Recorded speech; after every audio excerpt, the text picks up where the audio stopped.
ಸಭೆ ನಿಗದಿ ಸಮಯಕ್ಕೆ ಅಧಿಕಾರಿಗಳೇ ಗೈರು, ಕಾದು ಕಾದು ಸುಸ್ತಾದ ಗ್ರಾಮಸ್ಥರು, ಅಧ್ಯಕ್ಷರು ಹಾಗೂ ಸದಸ್ಯರು ಬೇಜಾರು. ತಡವಾಗಿ ಬಂದ ಪಿಡಿಒ ಶೋಭಾ.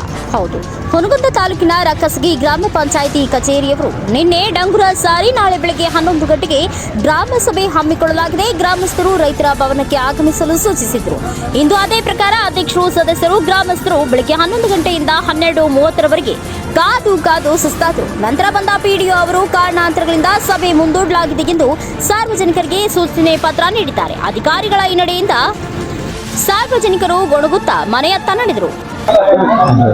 ಈಗ ಟೈಮಿಂಗ್ ಇವತ್ತು ಗ್ರಾಮ ಸಭಾ ಅಂತ ಹೇಳಿ 12ನೇ ತಾರೀಕು ಗ್ರಾಮ ಸಭಾ ಸೋಮವಾರ ಅಂತ ಹೇಳ್ಬಿಟ್ಟು ಇನ್ನೂವರೆಗಾದ್ರೆ ಯಾರು ಅಧಿಕಾರಿಗಳು ಬಂದಿಲ್ಲ. ಎಲ್ಲ ಜನ ಎಲ್ಲ ಕುಡಿಯೈತಿ. ಟೈಮಿಂಗ್ 12:30 ಆಗೈತಿ, ಇನ್ನೂ ಯಾರು ಬಂದಿಲ್ಲ. ಅದಕ್ಕೆ ಇಷ್ಟೊತ್ತನ ಜನ ಕಾದು ಎಲ್ಲ ಇದು ಮಾಡಕತ್ತಿದ್ದಾರೆ. ಯಾವ್ದು ಪಿಡಿಯೋರು ಯಾರಿಗೂ ಸದಸ್ಯರಿಗೆ ಯಾರ ಗಮನಕ್ಕೂ ಏನು ಹೇಳದೆ ತಮ್ಮದೇ ತಿಳಿದಂತ ತಾವು ಮಾಡ್ತಿದ್ದಾರೆ. ಯಾರಿಗೂ ಏನು ಹೇಳೋದೇ ಇಲ್ಲ. ನಿನ್ನೆಲ್ಲ ಜನರಿಗೆಲ್ಲ 7 ಹಳ್ಳಿಯೊಳಗೆ ಡಂಗ್ರ ಹೊಡಿಸಿದಾರೆ. ಇವತ್ತು ತಾವು ಇನ್ನೂವರೆಗಾದ್ರೂ ಯಾರು ಇಲ್ಲ ಪಂಚಾಯತ್ ಒಳಗೆ. ಒಬ್ರು ಗೌರ್ಮೆಂಟ್ ಸರ್ವೆಂಟ್ ಯಾರು ಸ್ಟಾಫ ಇಲ್ಲ ಅವ್ರು ಪಂಚಾಯತ್ಯಾಗ. ಹಿಂಗಾಗಿ ಇಷ್ಟೊತ್ತನ ಜನ ಎಲ್ಲ ಕಾಯ್ತಾ ಇದ್ವಿ ನಾವು, ಇನ್ನಾದ್ರೂ ಬಂದಿಲ್ಲ ಅವರು. ಅಧ್ಯಕ್ಷರು ಬಂದಾರೆ, ಅವರು ಈಗ ಬಂದಾರ, ಒಳಗೆ ಕುಂತಾರೆ ಅಧ್ಯಕ್ಷರು. ಯಾರಿಗೂ ಸರಿಯಾಗಿ ನೋಟಿಸ್ ಕೊಟ್ಟಿಲ್ರಿ ಅವರು. ವಾರ್ಡ್ ಸಭಾ ಇದ್ದಾಗಿಂದ ಡೇಟ್ನಾಗ ಅದ್ರಾಗ ಅದನ್ನು ಡೇಟ್ ಹಾಕಿ ಅವತ್ತು ಕೊಟ್ರಂತ ಯಾರಿಗೂ ಜನರಿಗೆ ಸದಸ್ಯರಿಗೆ ಗೊತ್ತಾಗಿಲ್ಲ. ಸದಸ್ಯರ ಗಮನಕ್ಕೆ ಏನು ತರದಿಲ್ಲ ಅವ್ರು. ಅಧ್ಯಕ್ಷರಿಗೆ ತರಲ್ಲ, ಸದಸ್ಯರಿಗೆ ತರೋದಿಲ್ಲ. ತಮ್ಮದ ತಿಳಿದು ತಾವು ಮಾಡೋರು. ಯಾವ್ದೋ ಸಿಒ ಹಾಕಿನ ಸಿಒ ಹಾಕಿರಿ ಮಾಡ್ತಾ ಅವ್ರು ಹಾಕ್ತಾರ, ನಾ ಮಾಡ್ಬೇಕನ ಅದನ್ನ ಮಾಡ್ಬೇಕನ ಅಂತ ಮಾತಾಡ್ತಾರೆ ಅವರು. ನನಗೆ ಯಾವ ಕಡೆ ಇದ್ದ ಫೋನ್ ಬಂದಿದ್ದು ಬೆಳಗ್ಗೆ ಇದ್ದ. ನಾನು ಹಾಸ್ಪಿಟಲ್ಗೆ ಹೋಗಿನಿ, ಸೀದಾ ಇಲ್ಲಿ ಬಂದೀನಿ.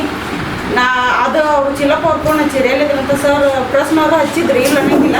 ನಾನು ಕ್ರಾಸ್ ಮಾಡಕ್ಕೆ ಮುಂದೆ ಬಸ್ ಬರೋದು ಲೇಟ್ ಅಂತ ಮತ್ತೆ ನಂಬರ್ ನಮ್ಮಿನ ಕಡೆ ದುಡ್ಡು ಕರ್ಸ್ಕೊಂಡು ನಾ ಬಂದೀನಿ. ನೀವು ಒಂದು ನೋಟಿಸರ ಹಚ್ಬೇಕಿತ್ತು. ಗ್ರಾಮ ಸಭೆ ಇವತ್ತು ನಾನು ಬರೋದು ಲೇಟ್ ಆಗುತ್ತಾ? ಇಲ್ಲ, ಲೇಟ್ ಆಗೋದು ನಾನು ತಕ್ಷಣ ಬರ್ಬೇಕಂತ ಮಾಡಿದ್ರೆ ಅಲ್ಲಿ ಸಮಸ್ಯೆಗಳು ಏನೈತಲ್ಲ, ನಾವು ಹೋಗಿ ಬರುವ ಅಲ್ಲೇ ಸ್ವಲ್ಪ ಸಮಸ್ಯೆ ಆಗ್ತದೆ. ನೀವು ಸಮಸ್ಯೆ ಆಗ್ತಂತ ಹೇಳಿದ್ರಲ್ರಿ, ಅಂದ್ರೆ ತಾಲೂಕ್ ಪಂಚಾಯತಿಗೆ ಸಿಬ್ಬಂದಿ ಅಲ್ಲಿ ಹೋಗಿರೋದಕ್ಕೆ ಮತ್ತೆ ಸರ್ ಅಲ್ಲಿ ಕರೆದ್ರು. ನನಗೆ ಮಾಹಿತಿ ಕೊಡಕ್ಕೆ ಹೋಗಿದ್ದೆ. ನಾನು ಹೋಗಿ ಬರುವಾಗ ಸ್ವಲ್ಪ ಸಮಸ್ಯೆ ಆಯ್ತು ನನಗೆ. ನಾ ಮತ್ತೆ ಬೇರೆ ಎಲ್ಲೂ ಹೋಗಿಲ್ಲ, ತಾಲೂಕಾ ಕಚೇರಿಗೆ ಹೋಗಿದ್ದೆ. ಸ್ವಲ್ಪ ತಡ ಆಯ್ತು.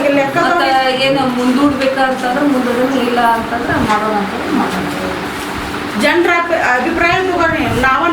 ನಾವು ಮೀಟಿಂಗ್ ತೆಗೆದು ಹೊಳ್ಳಿ ನಾವು ಕ್ಯಾನ್ಸಲ್ ಮಾಡೋದಂದ್ರೆ ಅದ್ರಾಗ ಆಗ್ತಿರಂಗಿಲ್ಲ. ಜನರ ಅಭಿಪ್ರಾಯ ತಗೊಳ್ರಿ. ಮುಂದುವರ್ಸಿ ಕ್ಯಾನ್ಸಲ್ ಮಾಡಿರಿ. ಕಡಿಕ ಒಬ್ರು ಇದ್ದ ಈಗ ಯಾವ ಸಿಬ್ಬಂದಿಗಳಿಲ್ಲ ಅಂದ್ರೆ ಲೆಕ್ಕದವ್ರು ಅದಾರ, ಅವ್ರು ಒಂದು 200 ಹೆಲ್ಪ್ ತೊಗೊಂಡು ಅಲ್ಲಿ ಬ್ಯಾನರ್ ಕಟ್ಟಿ ಅದನ್ನು ಹಾಸಿ ರೆಡಿ ಮಾಡಿದ್ರೆ ಏನ್ರ ಅವ್ರಿಗೆ ಒಂದು ಹೇಳ್ಬೇಕಿತ್ತು ಕಾರಣ. ಹಿಂಗೆ ಮೇಡಮ್ ಅವ್ರೆ ತಾಲೂಕ್ ಪಂಚಾಯತಿಗೆ ಹೋಗ್ಯಾರ, ಬರೋದು ಲೇಟ್ ಆಗುತ್ತಾ, ಸ್ವಲ್ಪ ಲೇಟ್ ಮಾಡ್ರಿ ಅಂತ ನೀವು ಹೇಳಿದ್ದೆ. ನಾ ಬಂದ ಮೇಲೆ ಇನ್ನ ಬ್ಯಾನರ್ ಹುಡ್ಕೊಂತಾರ ಅವ್ರು. ಅಲ್ಲ ಹುಡ್ಕಾಡಕತ್ತಿದ್ರಲ್ಲ, ಅದು ಅಂದ್ರೆ ಒಂದು ಸಭೆ ಮಾಡಿದಾರ ಮುಂಚಿತವಾಗಿ ಮಾತಾಡಿಲ್ಲ ಅವ್ರು ಗಪ್ನ ಕುಂದಿರ್ತಾರ. ಅವ್ರು ಯಾರು ಮಾತಾಡ್ಸ್ಬೋದು ನಾವು ಪಂಚಾಯತಿಗೆ ಪ್ರಶ್ನೆ ಇದ್ರು. ನಾವು ಬಂದಾಗ ಅವ್ರ ಸದ್ಯ ಕೇಳಿದ್ರು, ನೀವು ಅವ್ರದ್ದು ಫೋನ್ ಎತ್ತಲಿಲ್ಲ. ನೀವ್ರಿ ಲಾಸ್ಟಿಗೆ ನಾವು ಫೋನ್ ಎತ್ತಿದ್ರಿ. ಈಗ ಬೈಕ್ ಮೇಲೆ ಇದ್ದೆ ಏನ